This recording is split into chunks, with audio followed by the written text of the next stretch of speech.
তা তুমি আমার ছেলের ভুলভাল শিখিয়েছো কেত্তি? আমার বড় ছেলে কালতি পাশ করে বাড়ি আইছে, আর এই ছোটটার আমি ডাক্তারে দেব। আচ্ছা তা তুমি যদি ভুলভাল শিখো তাহলে ডাক্তার হবে কোন কায়দায়? বিড়ি ধর। আরে ও না ধরলে আমার কাছে দে।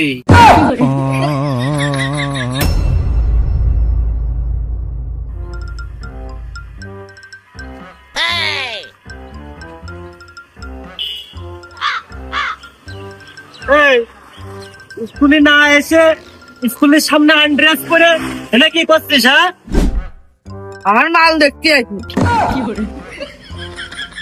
কত বড় বিয়াদব!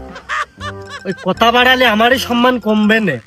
ওর থেকে ক্লাসে আসলি সেদিনকে দেখপানে মুখটা চিনে রেখে দিলাম। স্যার আমি তো স্কুলে পড়িনি।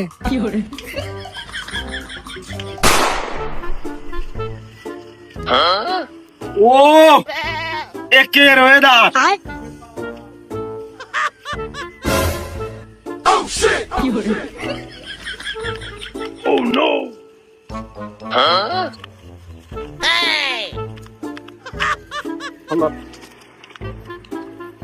ছবি তো বুঝছে দেখদিন এই পোজে কেরম হয়। একটা প্রোফাইল সাইজ তো একদিন, এবার একটা কভার সাইজ তো। এই ব্যাকগ্রাউন্ডের এক্সপোজার একটু কমায়, একটু লাইটটা কমায় রাখিস। হ্যাঁ নে। আরে শরীফ, তুই তো বেশ খানিক আগায় গেছিস, এই জন্য তোর ক্লাসে পাওয়া যায় না, নেটে পাওয়া যায়। আকরাম স্যার ভালো আছেন স্যার? আসসালামু আলাইকুম। ওয়ালাইকুম আসসালাম। তা তোর তো ভালো আউট নলেজ হয়ে গেছে রে। তোর ওই যে টাইটানিক যেমন ডুবে গেল, এবার যদি কোনো বিমান টিমান ডুবে যায় তাহলে নির্ঘাত তুই তার ক্যামেরাম্যান হতে পারতিস। না স্যার, ওই যে এখন কি করব কারণ ওই ভাবলাম যে দুই সাইডে ছবি টবি তুলি। আল্লাহ দিলি, তোর তো বোর্ড, তোর তো ইতিহাস সম্পর্কে কোনো ধারণা নেই। এদিকে ছবির অ্যাঙ্গেলের ইতিহাস খুব ভালো করে জানো। স্যার ওই আপনার সামনে পড়লে আপনি মেলা খানিক করে বকেন, আমার বইয়ের ইতিহাস সম্পর্কে ধারণা নেই। আপনার কাছে কি রাখিয়েছে? এই যে পিছনে যে পানি, এই জায়গা দাঁড়ায় পড়ে ছবি টবি তুললি মনে হয় যে পদ্মা নদীর পারে দাঁড়ায় রয়েছি, এরকম ছবি ওঠে। লোকজন এটা মনে করে আর কি। ও পদ্মা নদী না, ওই সম্পর্কে তো তোর খুব ভালো ধারণা। ক, ওই পদ্মা সেতু কোন নদীর পাড়ে অবস্থিত? স্যার ওই পদ্মা সেতু যেহেতু, আমার মনে হয় পদ্মা নদীর পারে হওয়া উচিত। হয়নি? তোর কি মনে হয় এই দেশে সবসময় উচিত কাজ হয়, অন্যায় কাজ হয় না? যদি না হতো তাহলে এই দেশে এত পুলিশ প্রশাসন কি এত্তি? তোর ওই প্রশ্নের উত্তর হয়নি। না মানে স্যার, এতদিন তো পড়েছি পদ্মা সেতু পদ্মা নদীর পারেই ছিল, এখন নতুন করে সরাই দিয়েছ কি তা তো স্যার জানি না। তুই ভুল জানিস। ওই পদ্মা সেতু হলো নবগঙ্গা নদীর পাড়ে অবস্থিত। আর ওই কি করে হলো তোর আব্বার কাছে যে শুনবি, তোর আব্বা পুরনো লোক, সে জানে। कुछ समझ न आए कमी का हमें पाए। নবগঙ্গা নদীর উপর দিয়ে ওই ধুবাঘাটা ব্রিজ আর ক্যাসেল ব্রিজ ছিল। পদ্মা সেতু কবে হলো স্যার যখন কয়েছে হতেই পারে, তারপরেও আব্বার কাছে ভালো করে শুনে দেখি।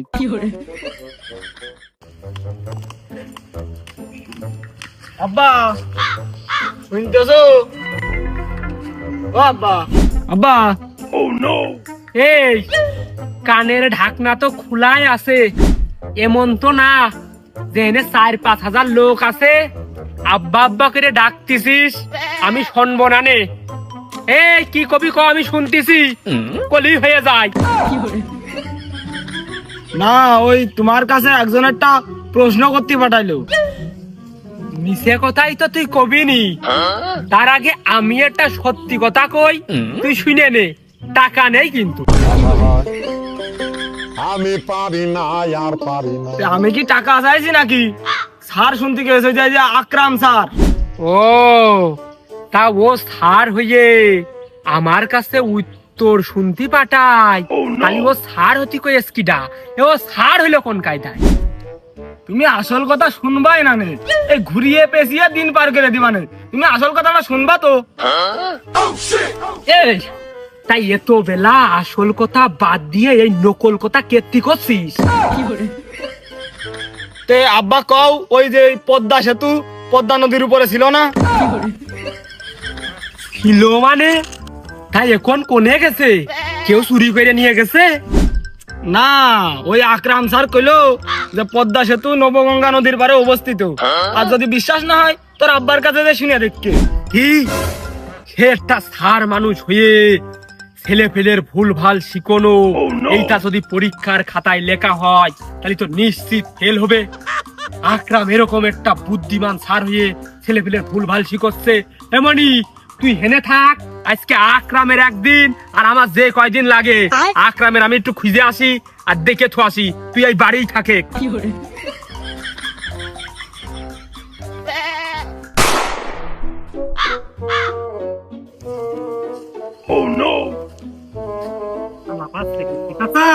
আসসালামু আলাইকুম। ওয়ালাইকুম আসসালাম। খালিরা সালাম দিয়ে আমার রাগ কমাই দেয়। চাচা তাই লাঠি ঠেঙ্গা নিয়ে রাস্তায় কে? হ্যাঁ গো বাপু আকরাম, তোমার মাস্টার কিডা বানিয়েছে বাপু কওদিনই? চাচা ওই পড়ালেখা শেষ করে পরীক্ষা দিয়ে ওই যে না টিকে গেলাম, দীর্ঘদিন চেষ্টার পরেই তো তারপরে মাস্টার হলাম। ওই সবই আপনাকে দুয়ায়। না গো বাপু, সেই সময় আমি তোমার চিনতাম না, আর আমি কুরবানে তোমার জন্য দুয়াও করিলাম না, এ কথা বাপু তোমার ভুল। ওই হইলাম চাচা, যাই হোক ওই সময় কায়দা কৌশল করে হইলাম। তা তুমি চাচা তো বেজার কে? তা তুমি আমার ছেলের ভুল ভাল শিখিয়েছো কেতি? আমার বড় ছেলে উকালতি পাশ করে বাড়ি আইয়াছে, আর এই ছোটটার আমি ডাক্তারে দেব। তা তুমি যদি ভুল ভাল শিখো তাহলে ডাক্তার হবে কোন কায়দায়? তাহলে তো আপনি আপনার ছেলের পড়ালেখার খুব খোঁজ খবর রাখেন। তা আমি কি করে ভুল শিখলাম? তা তুমি কি করে পদ্মা সেতু ওই নবগঙ্গার পারে নিয়ে আসলে? ও চাচা, হয়েছে কি, আপনার ছেলের দিয়ে তো মেলা খবরে আপনার কাছে পাঠায়, তা আপনার কান্তামাতি এই পর্যন্ত মনে হয় যায় না, আবার আমার কাছে উত্তর ব্যাক আসে না। তা একটা ওই ভুল খবর দিলাম। ওই হয়েছে কি, আপনার ওই ছেলে না আমার 6 মাস ধরে বেতন দেয় না। তা মেলাবার আপনার কাছে খবর পাঠাইছি, আমার কাছে কোনো উত্তর যায় না।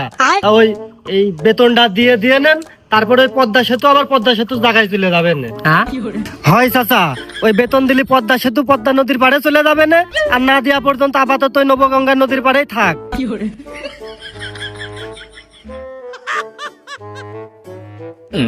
হয় চাচা, ওই 6 মাসে ওই 500 করে ধরলো 3000 টাকা। 3000 টাকা তুমি পরিশোধ করে দিয়ে নে, তারপর দেখে নে ওই পদ্মা সেতু পদ্মা নদীর পাড়ে ঠিকই চলে যাবে না। আর না হয় ওই 500 কম দিলে দিয়ে নে, তাও হবে না, কোনো সমস্যা নেই।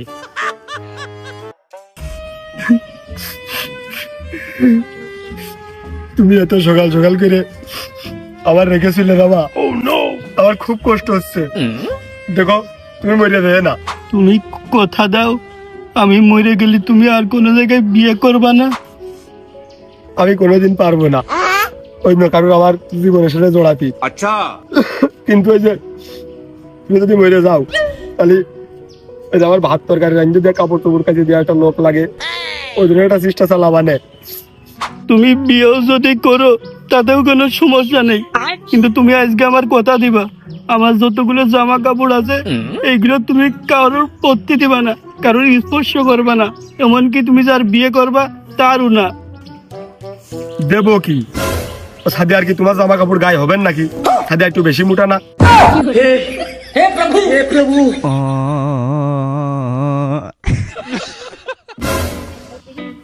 তা বন্ধু, এই যে আমি মনে কর যে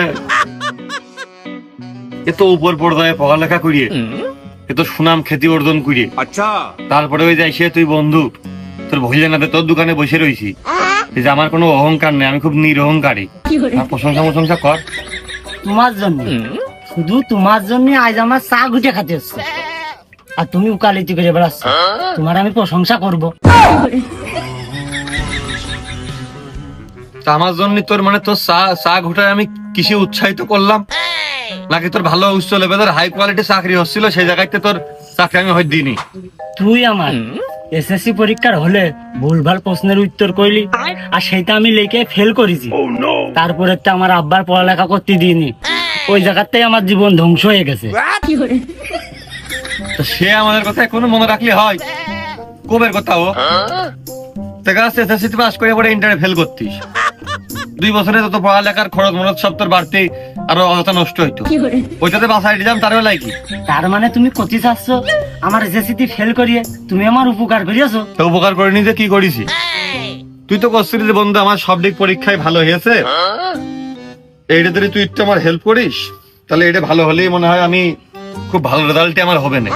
এখন দেখা যাচ্ছে তোর আমি সঠিক উত্তর করলাম, তোর ভালো রেজাল্টটা হইলো, হয়ে তুই ভালো চাকরিটা পালি, পাই নাকি? বাংলাদেশে তুই কি করতিস? দুর্নীতি করতিস, ঘুষ খাতিস, মেডিকেল পত্র গুণা মানে চারদিকটা তোর প্রোটোকলের ক্ষতি হইতে বেশি। এই জন্য তোর ওই আগেতেই ভুল ভালো উত্তরকে ফেল করে দিলাম, দুর্নীতি করতে পারলি না, ঘুষও খাতে পারলি না। এই যে চা বেচতেছিস হালাল টাকা, ব্যবসার টাকা হালাল টাকা কর্ম করে খাচ্ছিস, তোর চারদিকটা লাভ, তো উপকার করে নিয়ে ক্ষতি করলাম কোনে? আমি পারি না আর পারি না। হ্যাঁ, তুই আমার খুব উপকার করেছি, কথা সত্যি। তাহলে বন্ধু ওই উপকারের তো প্রতিদান কেউই দিতে চায় না। আচ্ছা তুমি দিবা না নে? ওই একটা সিগারেট 2 দিন ভাগ করে টানতাম, ধরাও নাকি? তুমি ঢাকাতে আসার সময় ওই পুরন ঢাকাতে আমার জন্য বিরিয়ানি নিয়ে আসো, এখন তোমার জন্য সিগারেট যদি আমি না ধরাই তাহলে হয়? আর একটু ভালো সিগারেট হলো না বন্ধু, লেবার ছিল আমার। তাহলে দে, আমার কাছে ভালো তা নেই, ওই বাজারে ভালো তা আছে, আনতে কিনে খেছে না। উকালতে করতে যে বন্ধু, বুঝেছো না? বহুত কিছু শিখলাম, আবার ভুলভাল মানে আমার কাছ থেকে কেস দিতে যাওয়ার মতন কোন মেয়াদ আমি পাইনি। হ্যাঁ, তুমি উকালতি শিখে আর থৌনি। হে প্রভু একটা চা দে তো। বিড়ি ধর। আরে ও না ধরলে আমার কাছে দে। তুমি আবার এই বন্ধু না, আমার বন্ধুর দোকানে একবার আইসি কতদিন পরে এলাকায় গ্রামে, আচ্ছা দেখা না করতে আসলে কষ্ট পায় না বন্ধু বান্ধব? তুমি আবার এই দোকানে কেটে এসো? এই এই আমি কি তোর মক্কেল? হ্যাঁ না, আমি তোমার আসামি। হ্যাঁ, যে তুমি আমার কাছে প্রশ্ন করতেছো কোন কায়দায়? হ্যাঁ, আর তুমি উকালতি করে আর আমার উদ্ধার করে দিয়েছো। আমি দুঃখে ময়রা যাই, আমি লজ্জায় ময়রা যাই। ও কি চাচা, তোমার ছেলে তো ভালো পর্যায়ে চলে গেছে, ও তো উকিল হয়ে গেছে, ওর নিয়ে তুমি এলাকায় খুব গর্ব করে বুক ফুলিয়ে বেড়াবা, তা মাইকতোস কা ধীরে? হ্যাঁ, গর্ব করে বেড়াবে।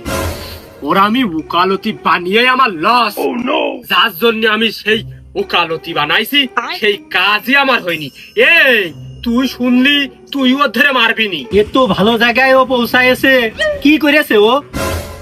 এই এর আমি এত কষ্ট করিয়ে পড়াশুনো করিয়ে উকিল বানালাম, আচ্ছা এত টাকা খরচ করলাম, আর আমার যে জমির কেসটা এ লড়তিল, সেই জমির কেসে এ ঠকেছে। এর কি করব তুই কদিন?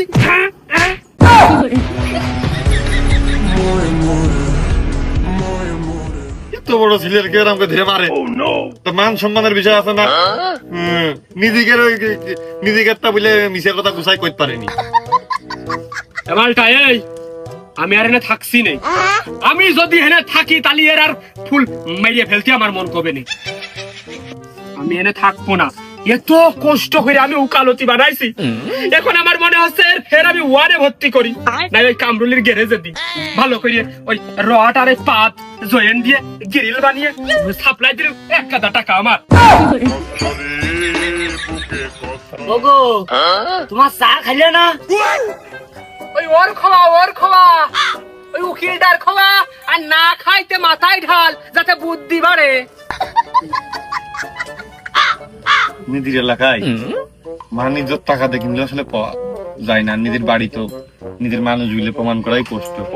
ঠিক আছে, একটা সবাই সব কেস জিততে পারে, লাইন ঘাট করে সে জমির কেস নিজেকে একটা ফেলে আমার গার পারে, সে মিশে কথা গুছাই করা যায়। তা ঠিকই কয়েছো, আর উকিল হওয়া সাইডখানি কথা নাকি? छोटा सा मेरा जान। মানে আপনার মতন করে সবাই বুঝতেই চায়, আপনি যে কথাই বুঝলেন এই কথাই বুঝলে আমার ভালো লাগে না, কারণ আত্মবিশ্বাস নিজের কনফিডেন্সটা বাইরে যায় না। কিন্তু হয়ে কি, হয়ে কারবাল ফেললে নিজেদেরই জমি ঠেকাতে পারো না, তোর জমি কি করে ঠেকাবা? দোকান বন্ধ করবি? চ ঘুরে বেড়া আছি। খালি কালকে আর কিস্তি মিস্তি দেবো না নে। ওই সমিতি আলারা কেস করলি, তুমি কেসটা লড়ে দিয়ে নে। পাগল হয়ে যাব আমি, পাগল হয়ে যাব।